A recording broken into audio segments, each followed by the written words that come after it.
안녕하세요. 단국대학교 교수 이상홍입니다. 단국대학교에서는 속대 중심대학 사업을 진행을 하고 있고, 이 사업을 통해서 만들어진 결과를 가치 확산 차원에서 공유하기 위해서 온라인 컨텐츠를 만들고 있습니다. 이번 강의 자료는 그 AI 에이전트에 관련된 내용입니다. 최근에 그 4차 산업혁명이라기보다는 거의 AI 혁명이라고 이렇게 얘기를 하고 있고, 또 AI 혁명을 이끄는 그 기술로 최근에는 AI 에이전트라는 내용이 가장 큰 이슈가 되고 있습니다. 그래서 이번 강의는 4차 AI 혁명을 선도할 AI 에이전트라는 이름으로 작성을 하였습니다.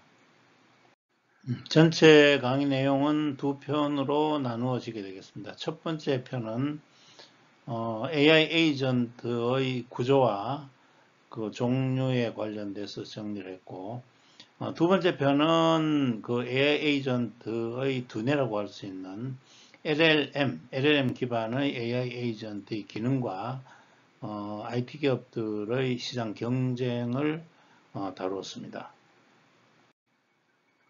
첫 번째 편인 AI 에이전트의 구조와 종류에서 다룰 내용을 간단하게 소개를 드리면, 일단 그 AI 진화 단계를 설명함으로 해서 AI 에이전트가 진화 단계에 어디쯤 와 있는지를 알려드리고, 또 특히 2025년도에 가장 큰 이슈가 됐습니다. AI 에이전트라는 얘기가. 그 얘기. 그 다음에는 그 챗봇, AI 어시스턴스, 그 다음 AI 에이전트, 또 좀 더 나가서 아젠틱 AI로 구분하는, 크게 보면 AI 전체의 어떤 흐름에 대해서 말씀을 드린 다음에 그 AI 에이전트의 기본적인 구조와 구성 요소들, 마지막으로는 그 AI 에이전트의 여러 가지 유형들, 또 지능 정도로 나누는 각 레벨들, 또 이런 것들이 어떻게 매핑될지, 이런 내용을 정리했습니다.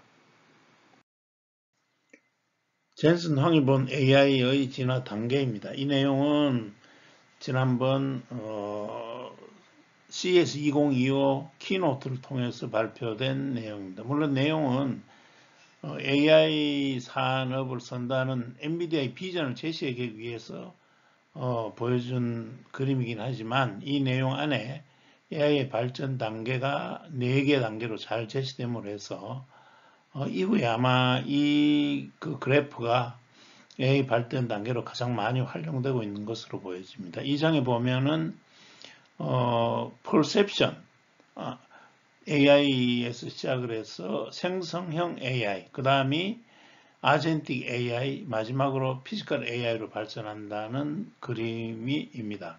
그 중에 우리가 아젠틱 AI가 바로 AI 에이전트를 이야기하는 그 단계로 볼 수가 있을 것입니다. 이 단계가 되면 AI가 자율적으로 목표를 설정하고 계획을 수행하는 그런 단계가 될 거라고 볼 수 있을 것 같습니다. 최종적으로 피지컬 AI가 되면 아마 이제 그 실제 환경에서 행동하는 단계, 그래서 중요한 응용으로 보면 자율주행 자동차 혹은 범용 로봇이 일상화되는 그런 단계로 볼 수 있을 것 같습니다. 이 그림은 오픈 AI의 CEO 샘 엘트만이 본 AI의 진화 단계에 대한 내용입니다. 일단 그 오픈 AI에서 그 AGI로 발전하는 5개 단계를 정리한 내용이 있습니다. 여기 보면 Conversational AI라고 해서 챗봇과 가상 비서에서 볼 수 있는 상호작용을 하는 수준의 AI. 지금 뭐 모델로 본다면 GPT-3하고 GPT-3.5 정도에 이르는 게 될 건데, 그러한 컨벤셔널 AI가로부터 시작을 해서 추론하는 AI, 그 다음에 그 에이전트, 그 다음에 혁신가, 마지막으로 오거나이제이션 뭐 이렇게 5단계로 발전한다고 봤고, 마지막 오거나이제이션 단계가 바로 전 조직의 업무를 대신할 수 있는 광범위한 능력을 가진 AI, 즉 AGI 단계라고 볼 수가 있을 것 같습니다. AI 에이전트는 이 중에 세 번째 단계로 볼 수가 있고, 사용자 대신 작업 관리 자율적으로 결정을 해서 실행을 하고 목표 달성을 위해서 환경과 지속적으로 상호작용을 한다. 뭐 우리가 이야기하는 AI 에이전트의 이야기를 그대로 담아놓은 것 같습니다. 또 전체를 봤을 때 현재 오픈 AI가 달성하고 있는 단계는 2단계 도달 직전 정도다. 뭐 이렇게 이야기를 했고, 오픈 AI는 최종적으로 오거나이제이션 단계, 즉 인간의 능력을 능가하는 AGI를 만드는 것이 목표다. 이렇게 이야기를 했습니다. 2025년도는 AI 에이전트가 시작하는 해다. 이렇게 보는 사람들이 많은 것 같습니다. 엔비디아의 CEO 젠슨 황이 1월 달에 CES 기조연설을 한 이후에 엔비디아 GTC AI 컨퍼런스가 열리는 세누제이에서는 AI 에이전트 붐이 이제 막 시작한다. 2025년도가 AI 에이전트가 이제 시작하는 해다. 이렇게 언급을 했습니다. 이전에 닷컴 붐이 있었고 모바일 컴퓨팅 붐이 있었다면 이제는 AI 에이전트가 다음번 산업혁명을 이끌 주역이다. 이렇게까지 이야기를 하면서 AI 에이전트의 출현의 가능성에 대해서 언급을 했습니다. 또 오픈 AI CEO 샘 알트만 역시 올 5월에 열렸던 AI 어선트 미팅에서 2025년도는 AI 에이전트 그야말로 실생활에 적용이 되고, 특히 코딩 분야가 그 AI 에이전트가 많이 활용이 되면서 버추얼 코워커, 그러니까 실제적으로 사람의 일을 돕는 가상 인력으로서 자리매김할 거다 하는 언급을 했습니다. 그 이전에 보면 또 오픈 AI 그 개발자 회의가 2024년 11월 달에 처음으로 샌프란시스코에서 열렸는데, 이때 빌 게이츠, 그 마이크로소프트 창업자죠. 빌 게이츠는 AI 에이전트 시대가 이제 올 거다. 이거는 인간이 컴퓨터를 사용하는 방식이 완전히 달라진다. 그런 AI 에이전트 시대가 올 거고, 이건 윈도우가 발명된 이후, 윈도우라는 방식으로 컴퓨터를 사용한 이후 가장 큰 그 컴퓨터 혁명이 될 거다. 이렇게 이야기를 한 적이 있습니다. 컨설팅 그룹인 그 가트너에서는 그 매년 연말 정도에 10월 이후에 그 다음 해에 그 중요한 기술 트렌드를 한 10개 정도를 뽑아서 발표를 합니다. 근데 올 2025년도에 10대 기술 전략 트렌드 역시 작년 10월 11월경에 이제 세계 여러 곳을 다니면서 발표를 했는데, 이때 10개 그 전략적 기술 트렌드 중에 아젠틱 AI, 그러니까 그 AI 에이전트라고 보시면 될 것 같습니다. AI 에이전트가 가장 중요한 전략적 기술이다. 2025년도에 이렇게 발표를 했고, AI 에이전트는 인간의 업무를 분산하고 강화하는 그야말로 가상 인간을 앞으로 적용하게 될 거고, 2028년까지는 15% 정도의 업무가 에이전트 AI를 통해서 수행이 될 거다. 이렇게 예측을 한 바가 있습니다. 이상은 여러 CEO 또는 그 컨설팅 업체에서 이야기한 내용을 정리해 보면 AI 에이전트가 넥스트 붐, 다음번 붐 혹은 그 혁신이면은 틀림이 없을 것 같습니다. 이 과정을 통해서 그 AGI로 도달한다 이렇게 볼 수 있을 것 같고, 챗GPT 이후에 가장 큰 혁신으로 주목받고 있는 게 현실인 것 같습니다. 예전에 이런 그림이 있었습니다. 세상을 소프트웨어가 먹었는데 그 소프트웨어를 다시 AI가 먹더라. 이런데 최근에는 그 AI가 아니고 에이전트. 그래서 AI 에이전트가 세상을 먹어 삼킨다. 이런 말로 바뀌기도 합니다. 지금까지 있었던 생성형 AI가 어떻게 보면은 사용자의 질문에 답을 준다. 뭐 이렇게 볼 수 있다면 AI 에이전트는 답을 주는 정도가 아니고 사용자를 대신해서 인지하고 현상을 알아차리고 그 현상을 해결하는 방법을 찾고 또 찾은 방법을 갖고 실제로 실행하는 그런 AI라고 볼 수 있을 것 같습니다. 그래서 일하고 생활하고 하는 이 주변 세상과 상호하는 방식 자체를 바꾸게 될 거고 10년 내로 사무 업무의 본질을 재정해야 하고 한 70% 정도까지는 바꿔갈 거다. 이렇게 이야기들을 많이 하고 있습니다. 특히 이렇게 변화하는 세상, AI 에이전트가 일상, 행정, 또 인간의 역량을 강화하며 혁신을 주도하는 세상을 에이전트 이코노미라고 이렇게 정의하기도 하고 있습니다. 특히 빌 게이츠가 봤을 때 파급력이 가장 큰 분야는 건강관리, 교육, 생산성, 엔터테인먼트 및 쇼핑이다. 이렇게 지적을 했고 당연히 반작용도 있습니다. 악용 및 오용에 대한 대비가 필요해야 된다 하다는 얘기도 많이 나오고 있습니다. AI 시대의 AI 에이전트 역할을 이전에 PC 웹 시대 또 모바일 앱 시대하고 비교를 해보겠습니다. PC 시대는 검색이 킬러 서비스였고 또 이걸 포털 사이트를 통해서 제공했죠. 그 다음 그게 2010년이 돼서 모바일 앱 시대가 되면서는 안드로이드 OS 혹은 뭐 애플도 있습니다만은 다양한 앱스토어가 그 시장의 중심이 되었고 이제 2020년 중반을 AI 시대라고 본다면 여기는 이전과는 완전히 다른 AI 에이전트라는 방식이 사용자의 다양한 요구를 해결해주는 방식이 될 거다.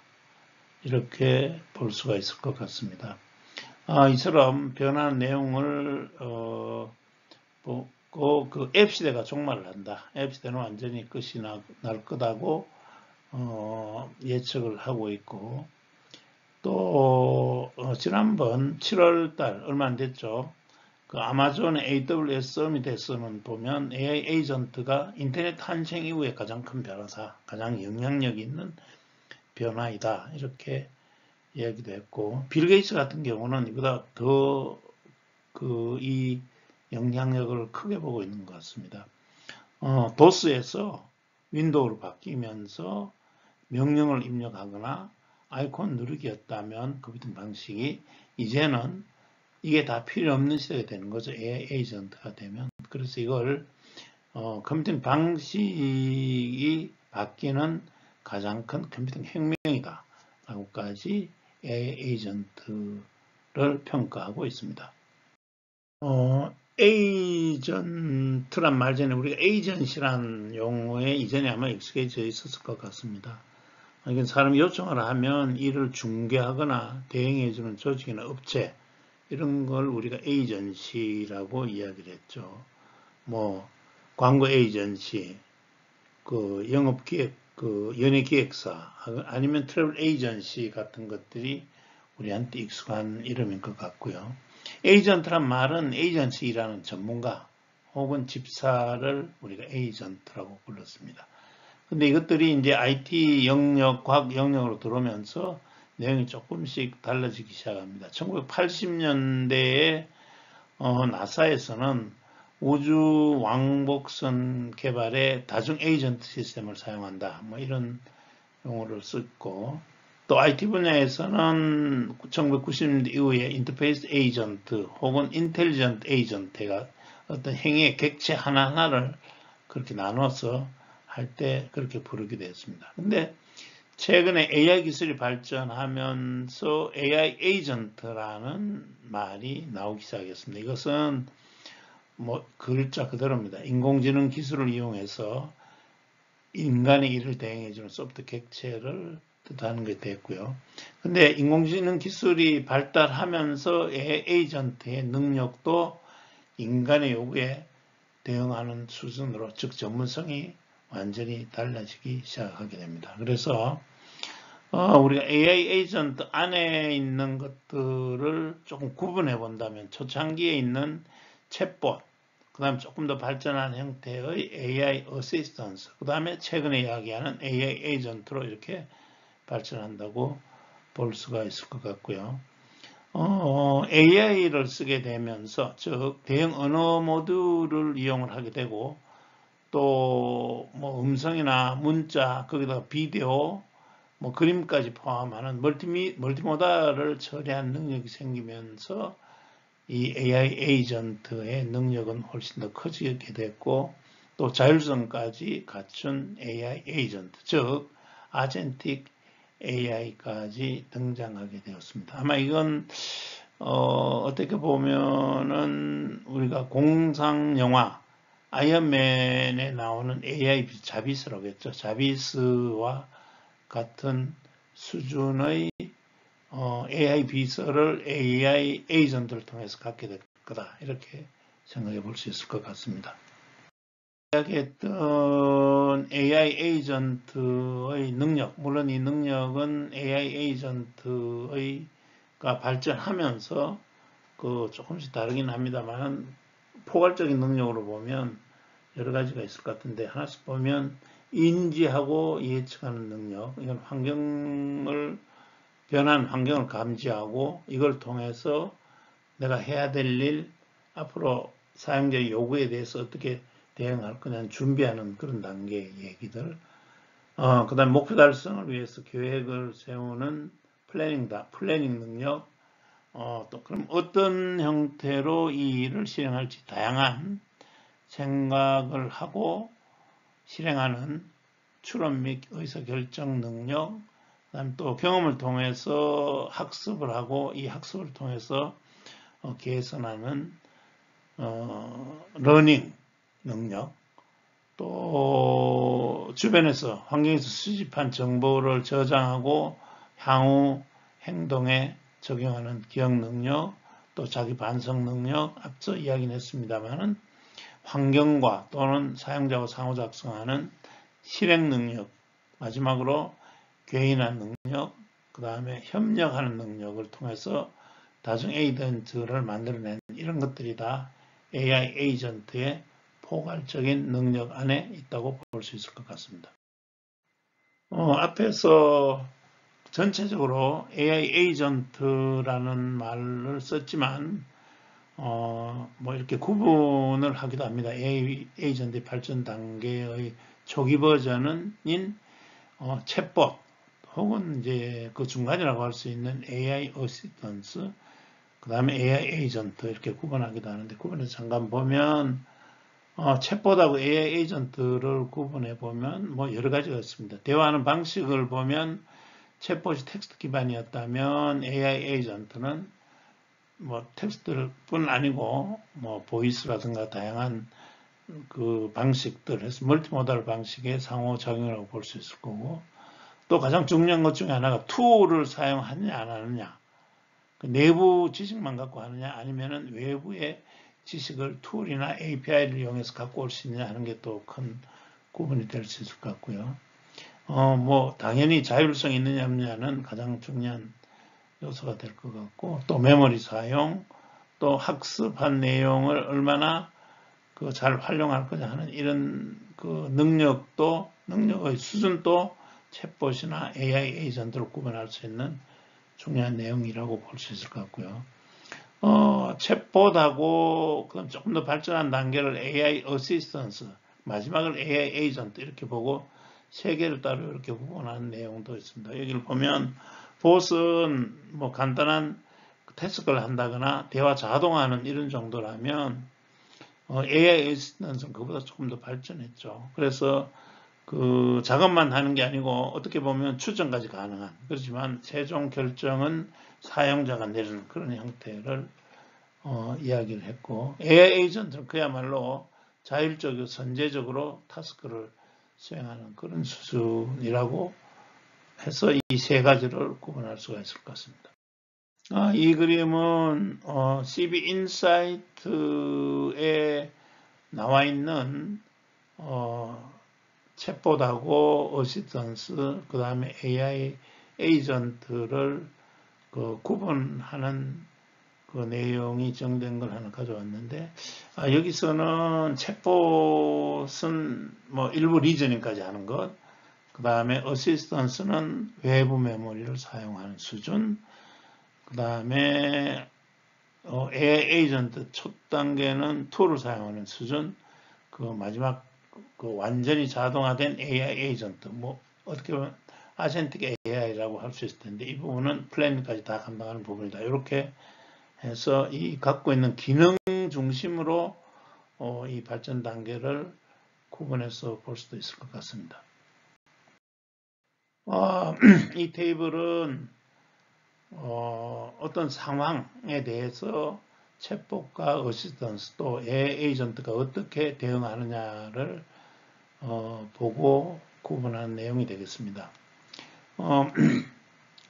그 내용이 보면, 상황이 보면 비가 오면 우산을 펴는 것은 알고 있다. 이 내용은 아마 이 시스템에서 내용을 알고 있는 내용이고요. 근데 날씨가 변해서 화창해진다면 어떻게 행동할까? 이런 상황에 대해서 어떻게 대응하는지를 보면 이 세 가지 기능의 그 구분을 알 수가 있을 것 같습니다. 일단 챗봇 같은 경우는 기본적으로 미리 정해진 규칙이나 데이터에 따라만 발전하고 행동하기 때문에 비가 올 때 우산 펴는 거는 알지만 날씨가 변해 화창해진 다음에 어떤 행동해야 될지는 알 수가 없습니다. 그래서 아무런 행동을 하지 못하게 될 거고요.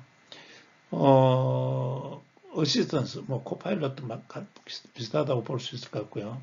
같은 경우는 일단 지능적인 제한을 합니다. 그러나 의사결정은 완전히 인간한테 맡깁니다. 그래서 햇볕을 막기 위해 우산을 쓸 수 있다는 것을 제한을 하지만 실행에 옮기지는 못하고 사용자가 승인할 때까지 기다립니다. 그 얘기는 제한을 하지만 결정을 제한하지만 최종 결정은 사용자한테 맡기는 이런 형태가 될 거고요.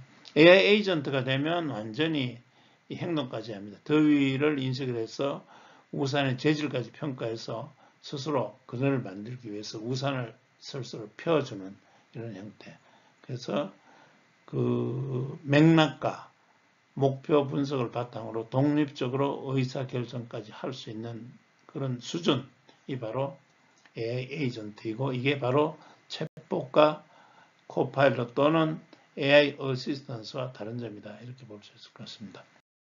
앞서 이미 여러 번 이야기가 됐긴 합니다만 AI 에이전트하고 아젠틱 AI를 이렇게 구분한다면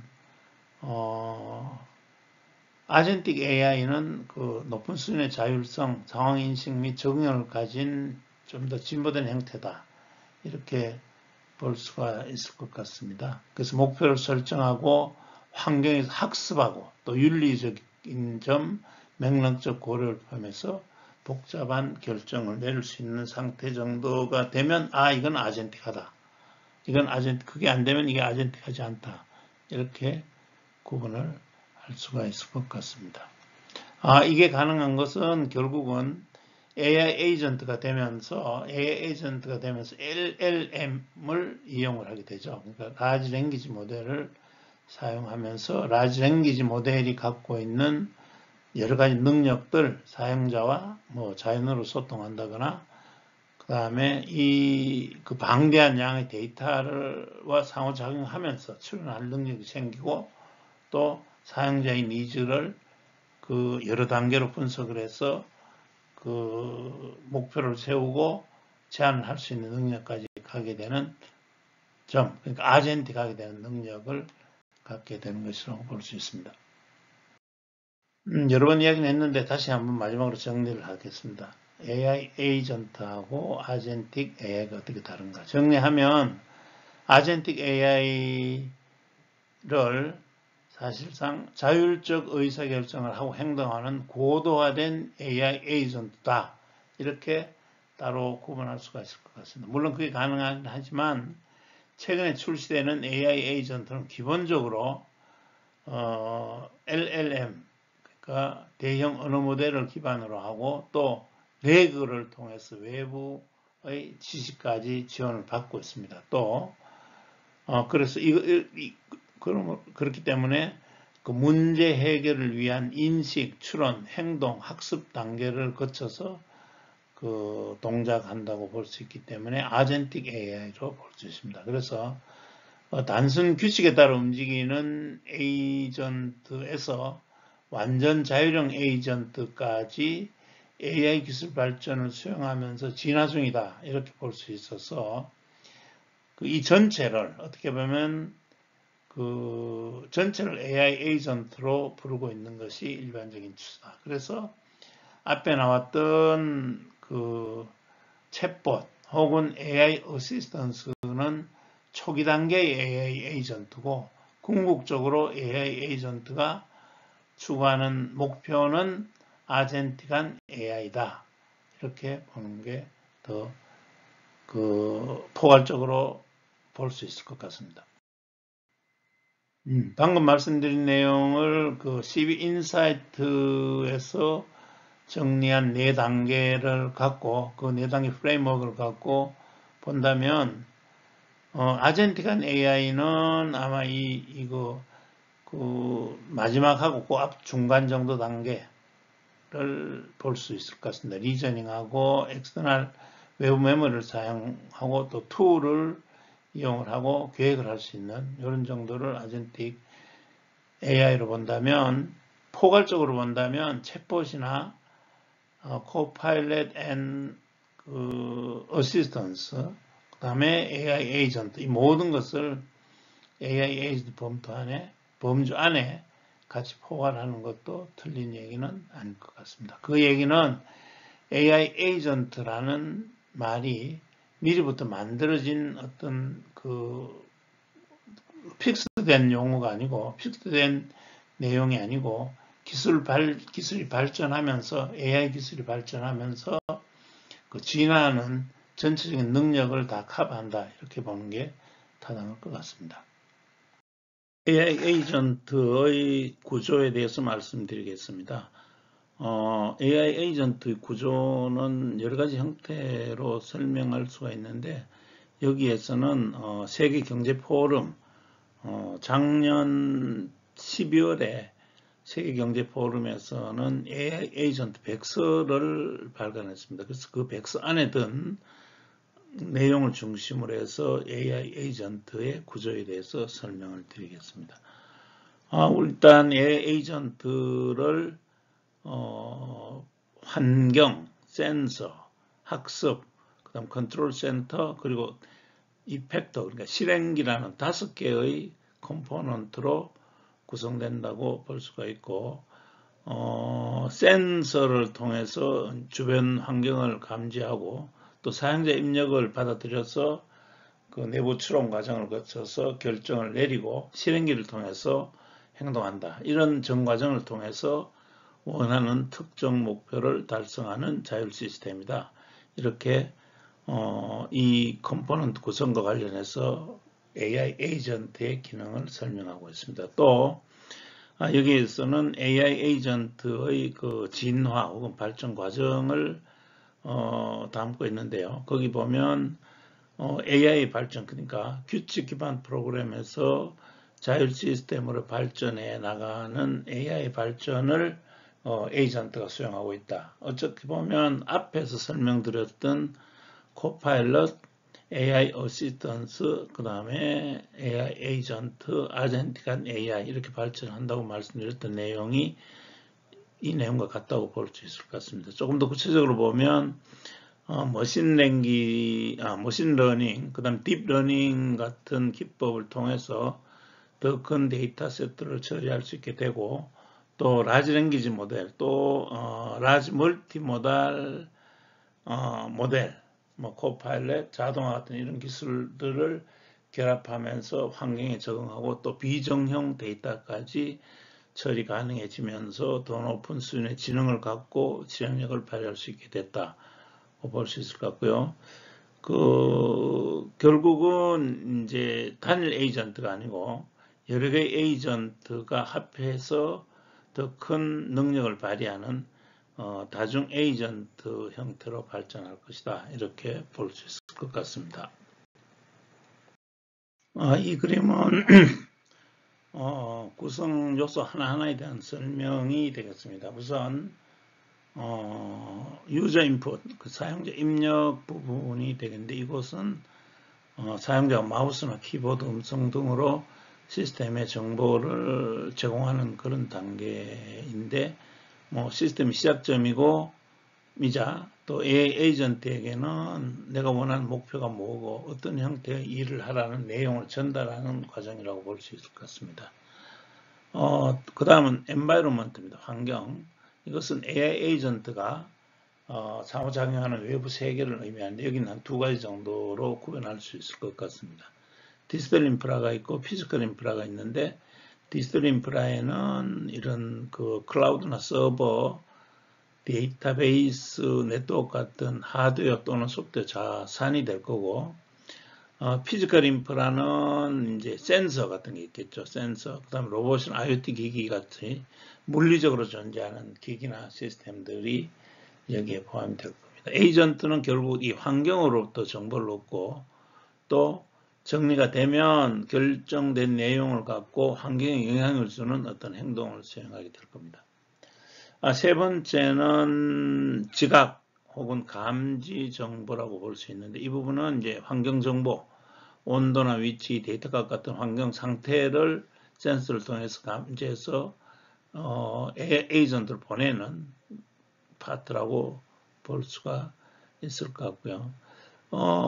분홍색 박스로 쳐져 있는 AI 에이전트는 센서, 컨트롤 센터, 이펙터로 구성이 된 이건 다음 장에 설명을 드리도록 하겠습니다. 그 다음에 마지막은 결국은 이렇게 AI 에이전트가 환경에서 인지한 내용 또 사용자의 입력을 받아서 최종 정리를 하고 보낸 행동 결과 즉 액션을 환경으로 보내면 그 내용이 실제로 적용된다 이렇게 보시면 될 것 같고요.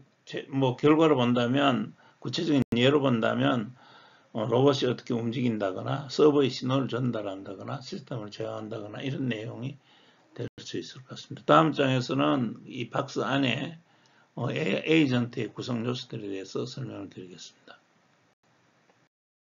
AI 에이전트 박스에 대한 설명입니다. 여기 안에는 센서, 그 다음 러닝, 이펙터, 그 다음 컨트롤 센터 이렇게 4개로 크게 나눠져 있습니다. 센서는 앞에 이미 여러 번 이야기를 드린 것처럼 환경에서 정보를 감지하거나 지각하는 역할을 하고 거기에는 당연히 카메라, 마이크, 온도 센서뿐 아니고 데이터를 수집하는 API도 여기 포함이 된다고 볼 수 있을 것 같고요. 그 다음 러닝 부분은 방금 앞에서 본 것처럼 그 환경에서 받아들인 입력 데이터뿐 아니고 작업한 결과에 따른 경험치도 학습에 적용이 될 거고요. 그 다음에 이런 변화를 통해서 또 학습 데이터 이런 걸 통해서 지속적으로 성능을 개선하는 부분이 될 겁니다. 여기에 아까 얘기했던 머신러닝, 딥러닝, 피드백 기반의 개선 등이 포함된다고 할 수 있습니다. 그 다음에 컨트롤 센터인데 이 부분이 어떻게 보면 AI 에이전트의 가장 중요한 핵심적인 역할을 하는 브레인 부분이라고 볼 수 있고 이게 바로 라지 랭귀지 모델이 하는 역할로 볼 수 있습니다. 조금 더 세분해 보면 이 안에는 의사결정을 하고 계획을 수립하는 그런 내용도 있고요. 그 다음에 과거의 경험이나 데이터, 작업 내용 같은 것을 저장해서 필요할 때 다시 사용하는 메모리 관리하는 능력, 또 내부 정보뿐 아니고 외부에 있는 정보를 가져오기 위해서는 툴을 사용하게 될 텐데 그 툴에 관련된 내용, 그 외부 API를 부르거나 소프트웨어, 계산, 웹 검색 등 다양한 툴을 실행하는 내용들이 이 그 LLM 모델 안에서 이루어진다고 볼 수 있을 겁니다. 이렇게 정된 내용은 그 이펙터를 통해서, 최종 어떤 뭐 행동 혹은 데이터 형태로 해서 전달되게 되겠습니다. 앞서 컴포넌트 중심으로 그 기능을 설명을 드렸는데, 전체적인 동작을 순서대로 쭉 말씀을 드리면 4가지 단계 정도로 나눌 수 있을 것 같아요.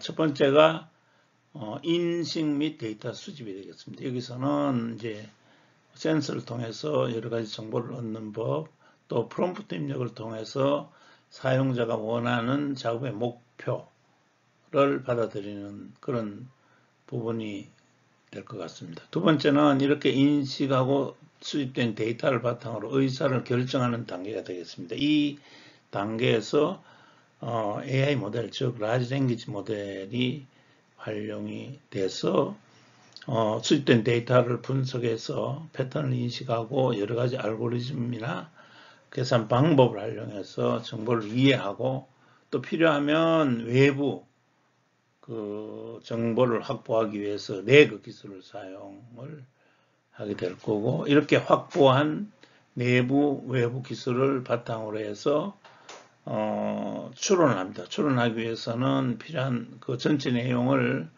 그 작은 작업 단위로 분해하고, 또 그것들 논리 사슬을 통해서 추론을 하고 반복을 통해서 최종적으로 원하는 목표 달성을 위한 의사 결정을 하게 됩니다. 세 번째는 이렇게 결정된 내용을 실행하는 단계가 되겠습니다. 실행하는 내용은 일반적인 응답도 있을 수 있겠지만 로봇의 물리적인 움직임 같은 경우도 여기에 포함될 수가 있을 거고, 이 과정에서 필요하면 타 에이전트나 시스템과 상호 활동 같은 것도 하게 되겠습니다. 네 번째, 마지막으로는 이제 작업이 처리가 끝나면 이 작업을 통해서 얻은 경험으로 학습을 하는 그런 내용이 되겠습니다. 이 안에는 보면 이제 다양한 학습 방법, 그 강화 학습이라든가 그다음 지도 학습, 비지도 학습과 같은 다양한 학습 방법들이 활용이 될 것입니다. 또 이 학습 과정을 통해서 고객의 기대치나 비즈니스 환경이 변하더라도 관련성 있는, 일관성 있는 상태를 유지할 수 있게 되겠습니다. 이 장부터는 AI 에이전트의 타입, 즉 유형에 대해서 정리를 하겠습니다. 첫 번째는 그 결정론적 AI 에이전트하고 비결정론적 AI 에이전트와의 구분입니다.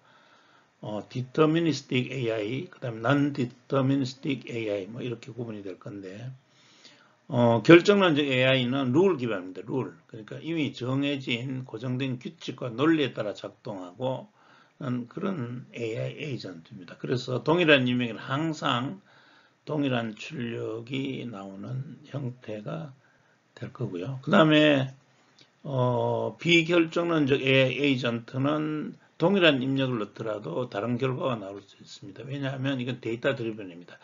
그 현재 룰뿐 아니고 그 통계적인 패턴 혹은 현재의 환경 이런 것들을 고려해서 결과를 내기 때문에 달라질 수 있습니다. 그만큼 유연하고 적응력 있는 결과를 낼 수 있습니다. 결국 이렇게 하기 위해서는 데이터를 갖고 학습을 하고 새로운 상황에 적응할 수 있는 그런 능력을 갖춰야 됩니다.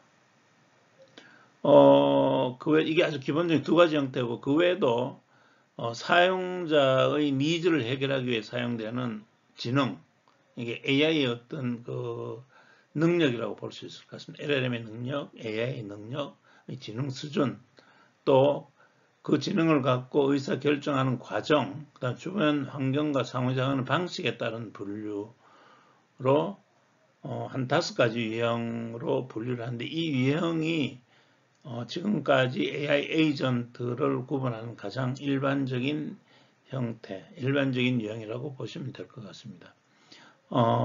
단순 반응형 에이전트가 있고, 모델 베이스드, 모델을 기본으로 반응하는 그런 에이전트, 또 목표를 가지고 골 베이스드 에이전트, 그 다음에 유틸리티 베이스드 에이전트, 러닝형 에이전트 이렇게 5개 나누는데 이 내용은 뒤에서 하나씩 설명이 되기 때문에 여기서는 이 정도로 하고 그치겠습니다. 첫 번째 에이전트 유형으로 심플 리플렉스 에이전트, 그러니까 단순 반사형 에이전트입니다.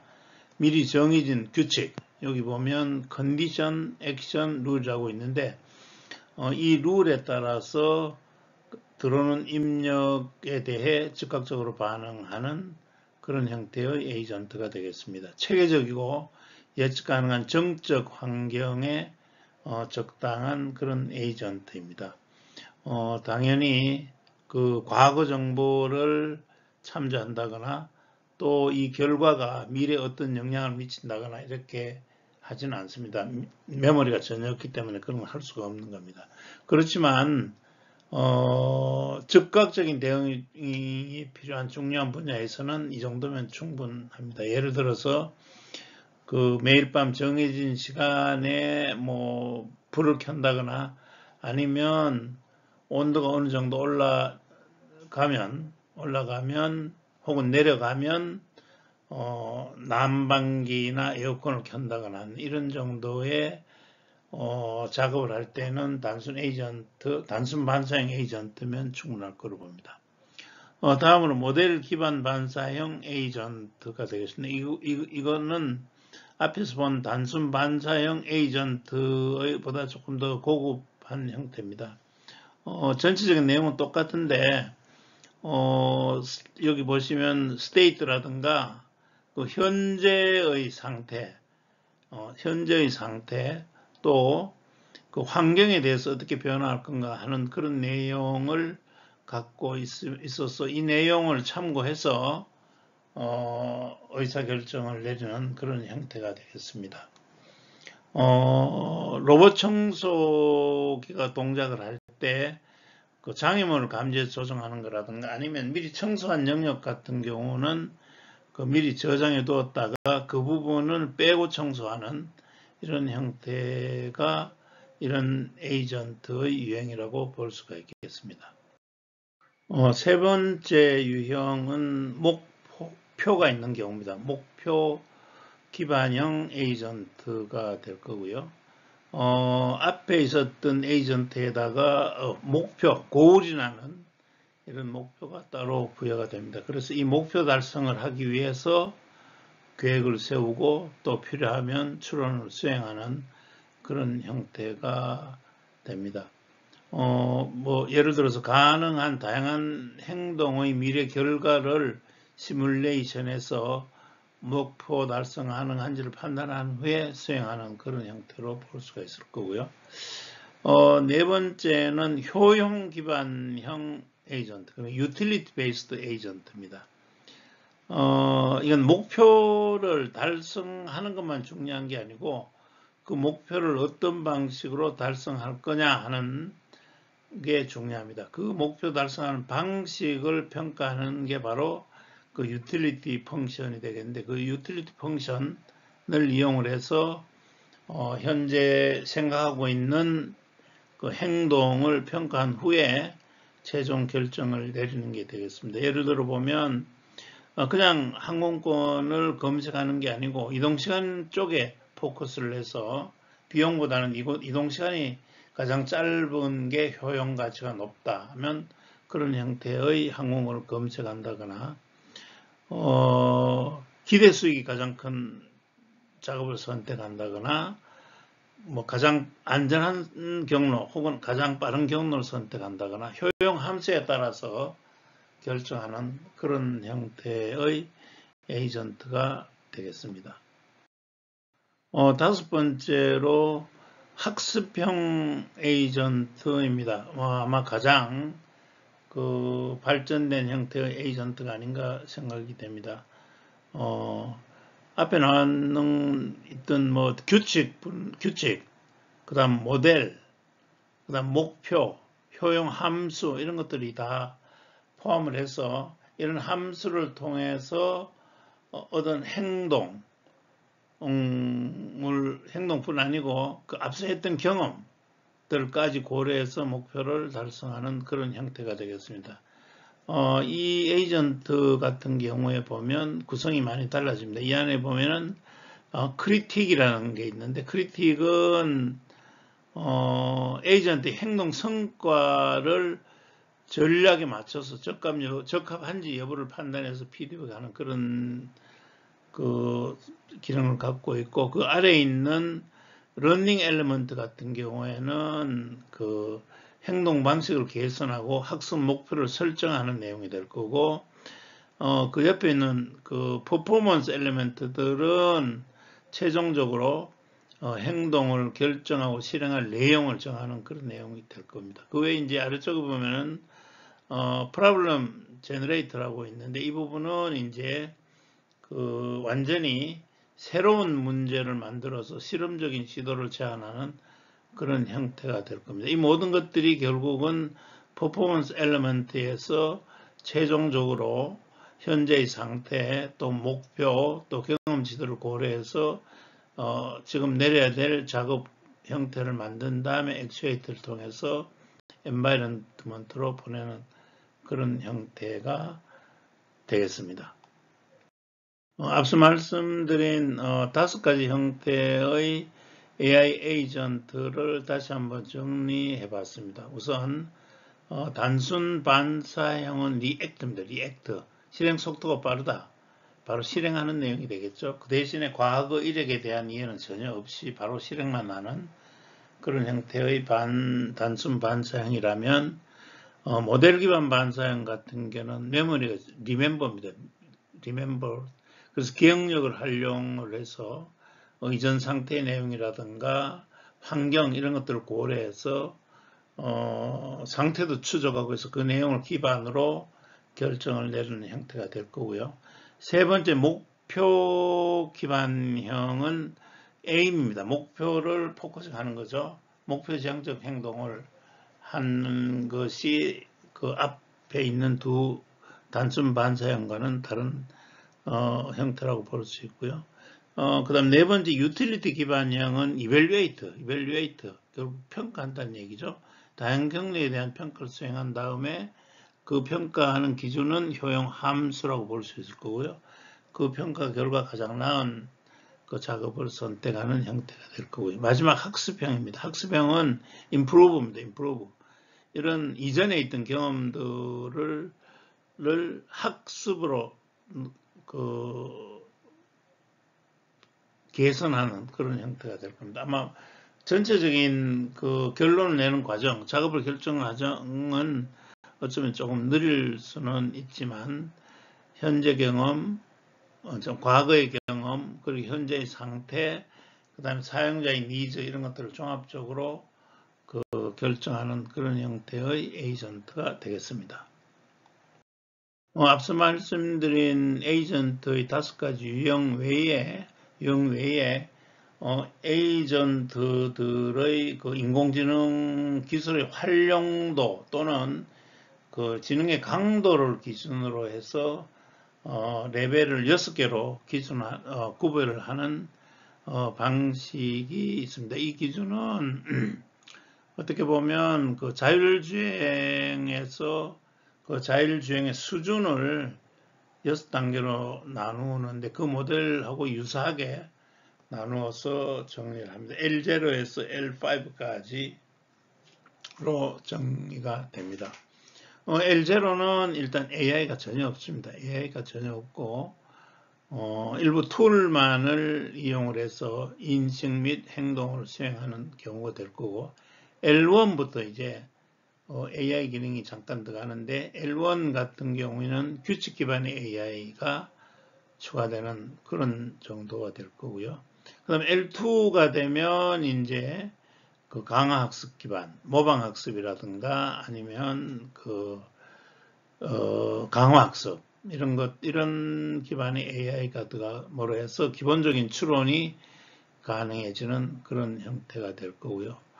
그 다음에 L3가 되면 이제 라지 랭귀지 모듈, 그러니까 대형 언어 모듈을 베이스로 하는 AI가 활용을 됨으로 해서 추론 기능이라든가 추론을 통한 의사결정이 좀 더 확실해지고 또 메모리를 사용을 해서 과거 또 현재 하고 있는 일들을 기억함으로 해서 리플렉션, 자기 반성할 수 있는 그런 기능까지 포함되는 그런 형태가 될 거고요. L4 레벨이 되면 거의 이제 자율학습, 지금까지 했던 내용들을 학습에서 이용을 할 수가 있고 또 일반화하는 기능까지가 들어가는 형태가 AI 에이전트라고 볼 수 있겠습니다. 마지막으로 L5는 그 이상의 것, 그러니까 개인화도 가능한, 개인화라는 얘기는 이모션이라든가 감정이라든가 성격 같은 것까지 판단을 해서 개인화할 수가 있고 더 나간다면 에이전트 하나가 아니고 다중 에이전트 환경하에서 협업 가능한 그런 기능까지 포함하는 그런 형태를 L5라고 할 수 있습니다. 이것처럼 그 에이전트가 갖고 있는 인공지능의 기술을 활용하는 정도, 그러니까 지능의 강도라고 볼 수 있겠죠. 그걸 갖고 L0에서 L5까지 나누는 형태도 있습니다. 이 그림은 앞서 설명드렸던 그 5가지 레벨, L0에서 L5니까 총 6개가 되겠죠. 6개 레벨의 아예 에이전트별로 어떤 특성이라든가 유스 케이스 혹은 도메인 같은 내용들을 포함한 것이 되겠습니다. 그런데 이제 현재 이런 5가지 레벨 중에 현재가 어느 정도 수준인가 하는 내용은 이 박스와 같다고 보시면 되겠습니다. 아마 레벨 2에서 레벨 3까지가 도달된 형태다 이렇게 볼 수 있을 것 같고요. 레벨 5가 되면 ASI 그러니까 슈퍼 인텔리전스 수준으로 그렇게 판단할 수 있을 것 같습니다. 이 그림은 앞서 설명했던 2가지, 그러니까 하나는 에이전트 유형이고 또 하나는 에이전트 레벨이었는데 그 2가지를 매핑해 본 게 되겠습니다. 단순 반사형 같은 경우는 L1 레벨에 대응한다고 볼 수 있을 것 같고요. 목표 기반형 에이전트 같은 경우는 L2 레벨, 그 다음에 학습형은 L3에서 L5 정도 레벨로 대응된다고 볼 수가 있을 것 같습니다. 그 다음 우측은 각 레벨을 아젠틱한 AI인가 이렇게 판단하는 그런 내용으로 정리해 봤습니다. L0는 당연히 AI가 없으니까 이야기할 필요가 없고 L2 정도가 되면 이제 아젠틱하다고 볼 수가 있을 것 같고요. L3 정도가 되면 확실하게 아젠틱한 AI라고 볼 수 있을 것 같습니다. LLM을 사용하고 있고 그 메모리가 포함됨으로 해서 물론 도구는 이미 쓰고 있고 자기 반성도 가능하고 장기 계획을 세울 수 있는 수준이기 때문에 아젠틱하다 이렇게 볼 수 있을 거고 L4, L5가 가면 이건 그야말로 자율학습의 그 감정, 성격과 같은 내용까지 퍼스널라이제이션 할 수 있고 또 다중 에이전트와의 협업도 가능한 수준이 되기 때문에 완전한 아젠틱 AI라고 볼 수 있을 것 같습니다. 지금까지 그 AI 에이전트의 구조와 종류 이런 것들을 알아봤습니다. 1편은 여기서 끝내고 2편은 LLM 기반의 AI 에이전트의 기능과 경쟁이라는 이름으로 더 상세한 내용을 알아보도록 하겠습니다. 거기에는 이제 AI 에이전트의 두뇌라고 할 수 있는 LLM이 들어감으로 해서 여러 가지 다양한 알고리즘이나 프레임워크들이 나옵니다. 추론 프레임워크, 행동 프레임워크, 개발 프레임워크가 있고 또 완전 자율형 에이전트를 향한 여러 AI IT 기업들의 경쟁, 또 범용 에이전트 이야기들 이런 것들을 중심으로 해서 생태계적 경쟁 이야기를 좀 더 다루도록 하겠습니다. 감사합니다. 이상으로 마치겠습니다. 2편에서 계속하도록 하겠습니다.